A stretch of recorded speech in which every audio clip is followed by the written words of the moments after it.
Assalamualaikum warahmatullahi wabarakatuh. Teman-teman, di sini saya akan membahas mengenai teori komunikasi dan media. Tugas ini saya buat untuk memenuhi tugas salah satu mata kuliah saya. Dan judul ini saya ambil dari salah satu bab dari buku yang berjudul Komunikasi Politik Pemerintahan, karya Amalia Strawcat.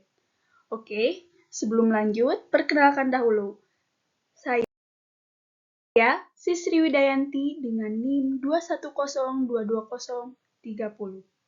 Program Studi Ilmu Politik International Women University. Nah, langsung saja ke makna komunikasi politik. Nah, teman-teman, makna komunikasi politik, terutama dalam kajian teoritis, mengarah pada dua status utama yang dipegang oleh para komunikator politik.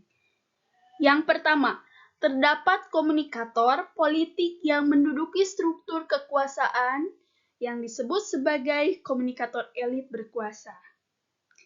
Lalu yang kedua, terdapat komunikator yang berada pada struktur masyarakat atau dapat disebut sebagai elit masyarakat yang tidak menduduki struktur kekuasaan.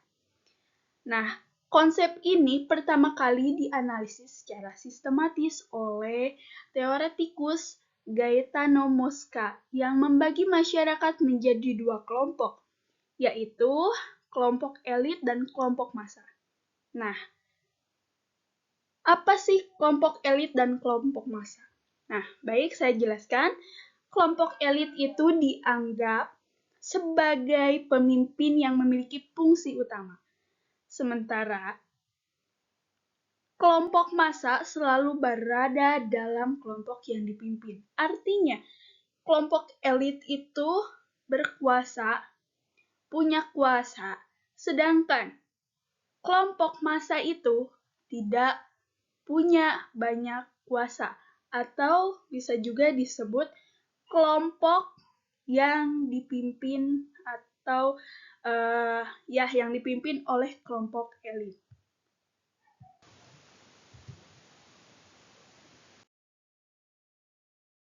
Teori-teori klasik yang mengkaji isu elit melibatkan kontribusi dari berbagai pemikir seperti Raymond Aron, Harold Laswell, Gaetano Mosca, dan sejumlah sarjana sosiologi serta ilmuwan politik lainnya. Adapun contoh Sahrul mengklarifikasikan typo elit menjadi 5 kategori yang berbeda, teman-teman. Yang pertama itu elit kelas menengah. Apa sih elit kelas menengah gitu kan?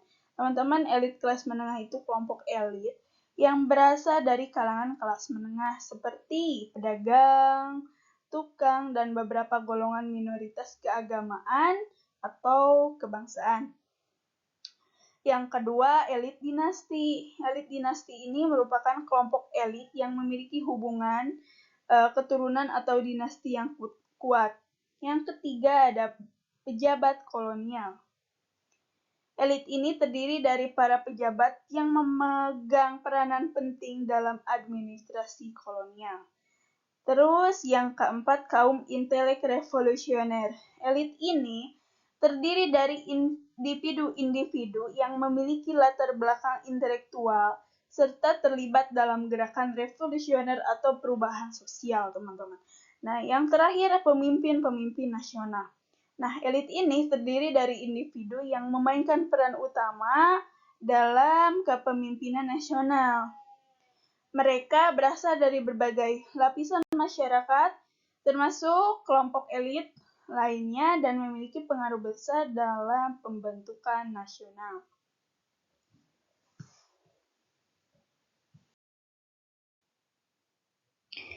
Kelima type elit ini dapat diklarifikasikan dalam dua kategori menurut konsep Gaetano Mosca sebagai berikut. Yang pertama, ada elit yang memerintah. Maksudnya gimana sih gitu kan? Jadi, elit yang memerintah itu merupakan kelompok elit yang terlibat secara langsung atau tidak langsung dalam pemerintahan. Jadi, mereka memiliki peran penting dalam pengambilan keputusan politik dan juga administrasi. Lalu yang kedua, elit yang tidak memerintah. Sudah jelas ya, elit yang tidak memerintah. Ini tuh jadi merupakan sisa besar dari seluruh elit yang tidak terlibat secara langsung dalam pemerintahan. Meskipun demikian, mereka tetap memiliki pengaruh dalam masyarakat. Oke, selanjutnya komunikasi politik dalam kajian empiris, teman-teman. Nah, dalam konteks kajian empiris, komunikasi politik eksis di dalam ranah konkret atau berada dalam wilayah dasein yang dapat dianggap sebagai ilmu terapan. Nah, secara signifikan terkait nih dengan sistem politik tempatnya diterapkan. Adapun secara umum, sistem politik di seluruh dunia menunjukkan karakteristik serupa, yakni terbagi menjadi dua subsistem sebagai berikut. Yang pertama, ada suprastruktur. Jadi, suprastruktur itu merujuk pada suasana kehidupan politik pemerintah atau lingkup politik pemerintahan. Jadi ini mencakup segala hal yang terkait dengan kebijakan, keputusan politik, dan mekanisme pemerintahan secara umum. Lalu yang kedua ada infrastruktur. Jadi ini tuh merujuk pada suasana kehidupan politik masyarakat atau lingkup politik sosial. Mencakup juga aspek-aspek politik yang terjadi dalam masyarakat seperti partisipasi politik, opini politik, dan dinamika politik yang berkembang di tengah-tengah masyarakat. Dari dua suasana yang saling berpengaruh di atas, yang barusan, yakni infrastruktur dan suprastruktur, terutama dalam konteks komunikasi politik, terdapat keterkaitan yang erat antara keduanya. Jadi, infrastruktur sebagai fondasi material dan struktural tidak hanya menjadi landasan fisik gitu, tetapi juga mencerminkan realitas sosial dan juga politik. Namun, teman-teman, di sisi lain, suprastruktur mencakup norma, nilai, serta simbol-simbol dalam masyarakat juga gitu. Dalam masyarakat juga harus mampu mengakomodasikan dari merefleksikan kehidupan yang terjadi di dalam infrastruktur begitu. Nah, adapun Robert Dahl dalam karyanya yang berjudul Modern Political Analysis ini mendefinisikan sistem politik sebagai setiap pola hubungan manusia yang bersifat persisten dan melibatkan secara signifikan kekuasaan, pengaruh, kontrol, pemerintahan, atau otoritas. Nah, Dahl menggambarkan sistem politik sebagai suatu kerangka yang mencakup pola tetap hubungan Indonesia yang berkaitan dengan berbagai aspek kekuasaan dan pengaruh begitu. Oke, jadi secara empiris, sistem komunikasi dapat diklarifikasikan ke dalam 4 sistem besar yang mencakup hal diantaranya berikut. Yang pertama, komunikasi politik yang teraktualisasikan dalam sistem totaliter atau sistem otoriter. Yang kedua, komunikasi politik yang teraktualisasikan dalam sistem liberal. Yang ketiga, komunikasi politik yang teraktualisasikan dalam negara yang menganut sistem tanggung jawab sosial atau social responsibility. Yang keempat, komunikasi politik yang teraktualisasikan dalam sistem komunitas. Ya, selanjutnya ragam komunikator politik. Dalam konteks klasifikasi komunikator politik yang disusun oleh Nimo pada tahun 1989, ada 3 kategori utama, politikus, profesional, dan juga aktivis. Politikus itu sebagai kategori pertama mencakup individu yang memiliki ambisi untuk memegang atau telah memegang jabatan pemerintah. baik melalui pemilihan umum, penunjukan, atau karir administratif. Kat membedakan politikus menjadi dua jenis berdasarkan sumber kepentingan dalam proses politik, yaitu politikus ideolog atau negarawan dan politikus partisan.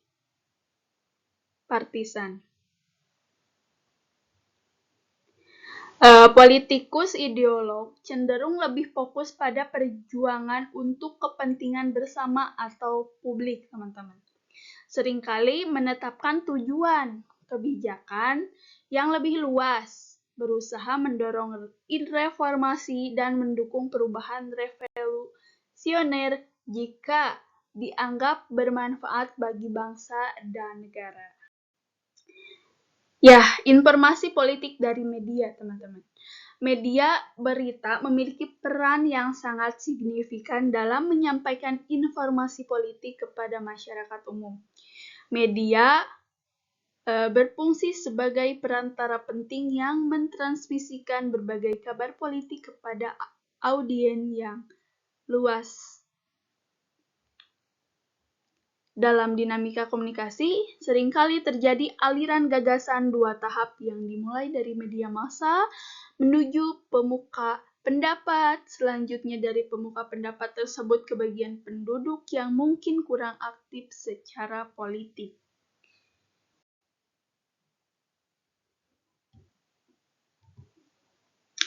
Pemimpin dalam konteks kehidupan kelompok atau organisasi dapat diidentifikasi dengan sejumlah ciri dan perilaku khas yang membedakan dari anggota lainnya, yaitu mendapatkan kepuasan yang bervariasi karena peran mereka sebagai anggota kelompok, selanjutnya memiliki kekuatan yang lebih besar dalam mempertahankan nilai-nilai yang mereka anut, selanjutnya memiliki tingkat kepercayaan yang lebih tinggi terhadap kelompok, hubungan dengan kelompok lain, pemerintah, serta masalah politik, lalu lebih sedikit kemungkinan untuk mengubah keyakinan, nilai, dan harapan karena tekanan eksternal,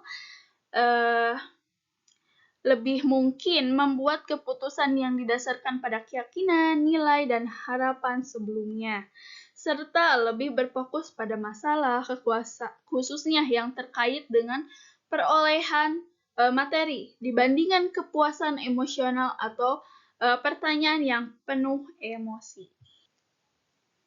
Peran pemimpin tidak hanya terbatas pada aspek tugas, teman-teman, tetapi juga mencakup dimensi sosial dan emosional.